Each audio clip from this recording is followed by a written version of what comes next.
नमस्कार श्रोताओं, हमारी इस विस्तृत और गहन चर्चा में आप सभी का स्वागत है। आज हम जिस विषय पर बात करने जा रहे हैं ना, वो साहित्य का एक ऐसा पन्ना है जो मतलब आपको सोचने पर मजबूर कर देगा। आज हम हिंदी साहित्य के बहुत ही सशक्त लेखक ओम प्रकाश वाल्मीकि जी की बहुचर्चित कहानी सलाम पर बात करेंगे। बिल्कुल। और हाँ, और आज हमारा लक्ष्य भी यही है, मतलब हमारा मिशन ये समझना है कि कैसे एक गांव की शादी जैसी साधारण सी लगने वाली घटना परंपरा, रूढ़िवाद और आधुनिकता के बीच के संघर्ष को उधेड़ कर रख देती है। ये सिर्फ एक कहानी नहीं है, बल्कि हमारे समाज की मानसिकता पर एक बहुत ही तीखा प्रहार है। बिल्कुल सही कहा आपने। ये एक ऐसा एक्सरे है समाज का जिसे देखना मतलब थोड़ा असुविधाजनक तो होता है, पर जरूरी है। तो चलिए इसे थोड़ा विस्तार से समझते हैं। कहानी की जो सेटिंग है ना, वो बड़ी दिलचस्प है। रात के 2 बज चुके हैं, एक गांव में बारात आई हुई है।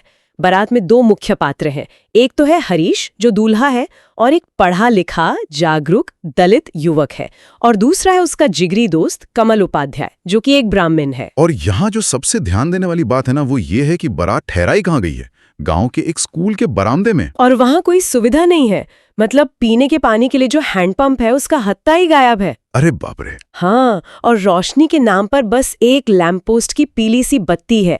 वो बरामदा एक अजीब से डरावने अंधेरे में डूबा हुआ है।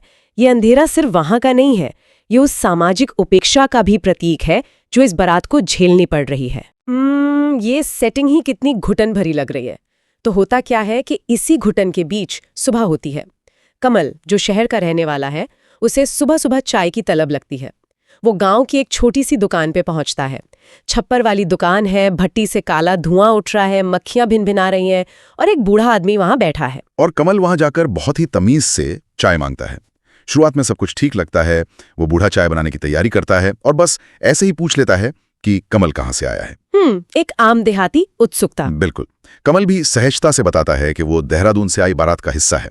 लेकिन जैसे ही उस चाय वाले को पता चलता है कि ये बारात चूड़ों की है, यानी एक दलित समुदाय की है, उसका बर्ताव मतलब पलक झपकते ही बदल जाता है। एकदम से। हाँ, वो चाय देने से साफ मना कर देता है। बहुत ही रूखेपन से कहता है कि उसकी दुकान पर इन लोगों को चाय नहीं मिलती। तो कमल को लगता है कि शायद ये बूढ़ा पैसे ऐंठना चाहता है, लेकिन बूढ़ा पलट कर कहता है कि अपने पैसे शहर में दिखाना। यहाँ कमल का जो धैर्य है ना, वो टूट जाता है। वो अपना तुरुप का पट्टा फेंकता है। वो कहता है कि मेरा नाम कमल उपाध्याय है।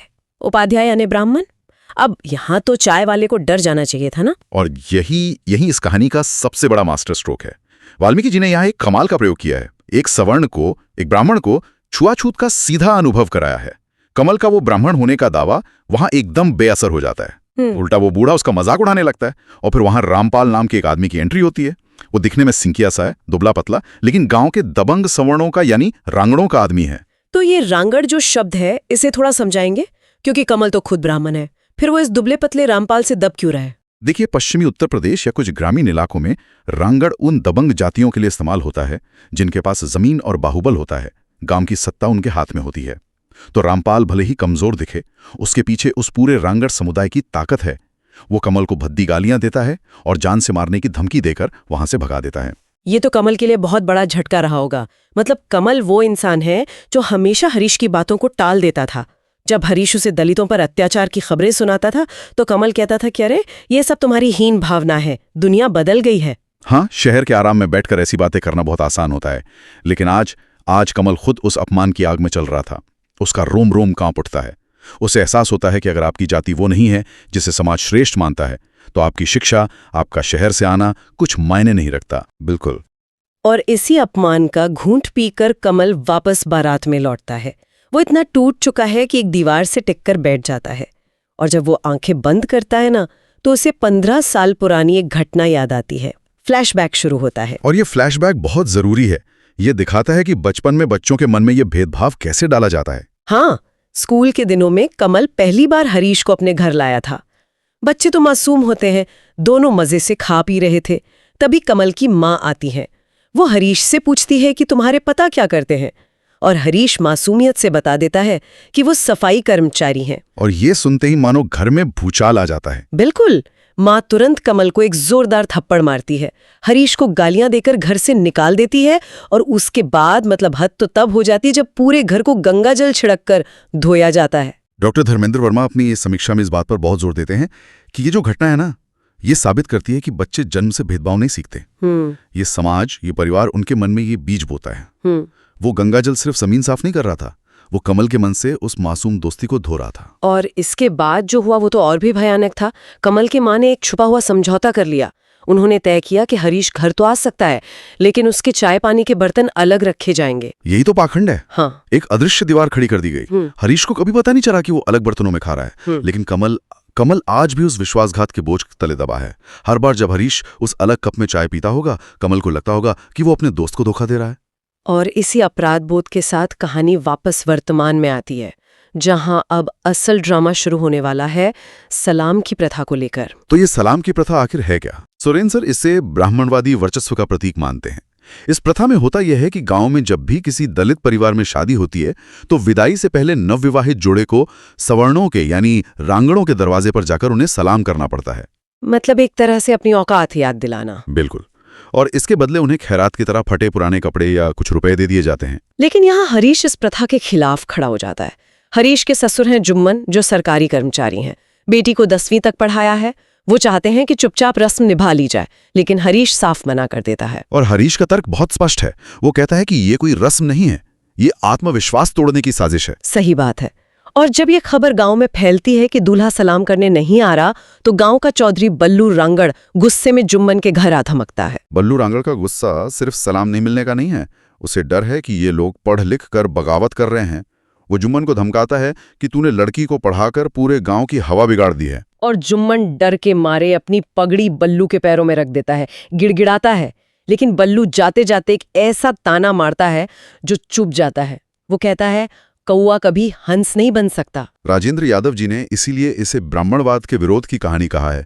यह संवाद दिखाता है कि जातिवादी व्यवस्था आपकी शिक्षा या आपकी तरक्की को नहीं मानती, वो सिर्फ आपके जन्म को देखती है। लेकिन यहाँ पीढ़ियों का फर्क देखिए। जुम्मन डरा हुआ है, पर हरीश अपनी जगह से नहीं हिलता। हाँ, और हरीश की इस हिम्मत से कमल में भी एक नई ऊर्जा आ जाती है।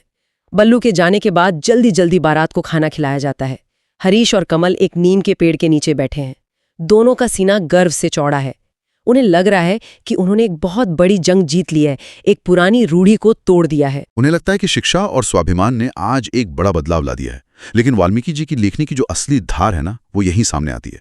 वो आपको किसी झूठी तसल्ली में नहीं छोड़ते। बिल्कुल। और यहीं आता है कहानी का सबसे बड़ा और हैरान कर देने वाला क्लाइमैक्स। नीम के पेड़ के नीचे बैठे दोनों दोस्त अचानक क्या देखते हैं कि एक 10-12 साल का लड़का दीवार की तरफ मुंह करके रो रहा है। और वो लड़का खुद उसी दलित बारात का हिस्सा है। हाँ, एक बूढ़ा आदमी उसे मनाने की कोशिश कर रहा है। उसके हाथ में दावत का नान और मीट है, लेकिन वो छोटा सा बच्चा चीख रहा है, खाने से साफ मना कर रहा है। और उसके इनकार की जो वजह है वो पूरी कहानी को पलट कर रख देती है। वो बच्चा कहता है, मैं मुसलमान के हाथ की बनी रोटी नहीं खाऊंगा, क्योंकि खाना बनाने वाला कारीगर एक मुसलमान है। बूढ़ा उसे समझाता है कि कारीगर हिंदू है, लेकिन बच्चा जिद पर अड़ा रहता है। ये दृश्य बहुत ही भयानक सवाल खड़ा करता है। इसी को समाजशास्त्र में इंटरनलाइज्ड ऑपरेशन या लेटरल वायलेंस कहते हैं। यानी जो खुद शोषित हैं वो भी किसी और का शोषण करना सीख जाते हैं। हरीश और कमल ने बाहर की सवर्णों की रूढ़ी तो तोड़ दी, लेकिन उन रूढ़ियों का क्या जो खुद इस शोषित वर्ग के अंदर घर कर गई हैं। ये कितनी बड़ी विडंबना है। जिस समुदाय ने अभी कुछ घंटे पहले छुआछूत का इतना विभत्स सामना किया, उसी का एक बच्चा धर्म के नाम पर भेदभाव कर रहा है। ये दिखाता है कि ये जहर हमारे समाज की जड़ों में कितना गहरा है। ये एक मानसिक बीमारी है। उस बच्चे ने ये सब कहाँ से सीखा? जाहिर है अपने ही परिवेश से। शोषित वर्ग भी अपने भीतर एक ऊंच नीच बना लेता है, ताकि वो भी किसी को खुद से नीचा महसूस करा सके। इस घटना ने हरीश और कमल को सन्न कर दिया। उनका सारा आत्मविश्वास चकनाचूर हो गया। वो समझ गए कि ये लड़ाई सिर्फ सवर्णों से नहीं है, ये अपने खुद के अंदर बैठे पूर्वाग्रहों से भी है। बिल्कुल। साहित्य आपको बेचैन करता है। सलाम प्रथा का टूटना एक उम्मीद है, लेकिन उस बच्चे का बर्ताव एक चेतावनी है कि रास्ता अभी बहुत लंबा है। तो श्रोताओं, अगर आज की इस चर्चा का सार निकाला जाए तो ओम प्रकाश वाल्मीकि जी की ये कहानी सिर्फ एक गांव या एक समुदाय तक सीमित नहीं है। ये इंसानी मानसिकता के दौरेपन का एक एक्सरे है। हमने देखा कि स्वाभिमान से पुरानी प्रथा टूट सकती है, लेकिन दिमागी बेड़ियां बहुत मजबूत होती हैं और वो अदृश्य होती हैं जो सबसे ज्यादा खतरनाक है। बिल्कुल। और आज की चर्चा खत्म करने से पहले हम आपको एक विचार के साथ छोड़ना चाहते हैं। जरा सोचिए, क्या ऐसा होता है कि जब कोई इंसान एक जगह अत्याचार का शिकार होता है तो वो दूसरी जगह अनजाने में खुद वही अत्याचारी मानसिकता अपना लेता है? बहुत गहरा सवाल है। क्या दर्द सहने वाला हमेशा दूसरों का दर्द समझता है, या फिर हमारी फितरत ही ऐसी है कि हम हमेशा अपने से नीचे किसी को ढूंढते हैं ताकि एक पल के लिए ही सही खुद को श्रेष्ठ महसूस कर सकें? इस पर जरूर विचार कीजिएगा। बिल्कुल, ये सोचने वाली बात है। तो आज के लिए बस इतना ही। फिर मुलाकात होगी एक और ऐसे ही ज्ञानवर्धक और गहरे विषय के साथ। सुनते रहिए और नए सवालों को खोजते रहिए। नमस्कार।